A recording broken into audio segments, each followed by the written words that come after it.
We'll go to pre-processing data, how to process the data. So you have the electricity usage table. See here, it is having date, residential, commercial, industrial, and total. This is the date we have, and it is available in the file electricity.csv.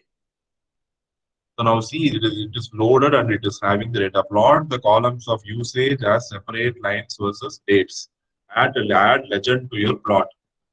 So we are going to use four things of the residential, commercial, industrial, and total. We are going to plot them separately. So whenever you are going to plot them separately, you can use a single plot command. Plot dates, comma usage. Dates will have all the dates, and usage will have for all the customers. So I need not plot. I need not give plot, hold on, plot, hold on, plot, hold on, and plot, hold off. Instead of writing four plot commands, I am giving a single plot command which is going to plot everything. And legend, I am passing the sectors, which is going to be the variable name. So I am not giving big legend here also. So it is very simple here. See the plot, you get a beautiful graph with four graphs: residential, commercial, industrial, total, and properly legend.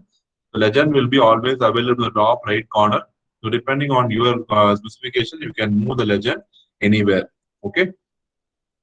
The electricity data is recorded as monthly total. So extract the electricity residential usage and save it to the variable residential usage.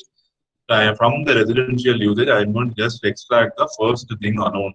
So you know how to extract the first variable. So when you want to extract the first variable, you use normal brackets. So like the usage of first column. So all the rows of the first column I take and I plot. Plot for the first 60. So first 60 values alone I'm going to plot. Okay. See, whenever only when you're updating, you have to use curly brackets. When you're plotting, you will be using normal brackets only. And see here, you get the data plot between for the first 60 days only. Even though the graph is completely for the entire duration, you are plotting only for the first 60 days. And whenever you are going to use plot, whatever arrays you are going to plot is going to be of the same dimension. So date should also be of the same dimension. Residential usage should also be of the same dimension. You have to ensure that, otherwise the plot will throw an error. Otherwise, plot will throw an error. Please understand that.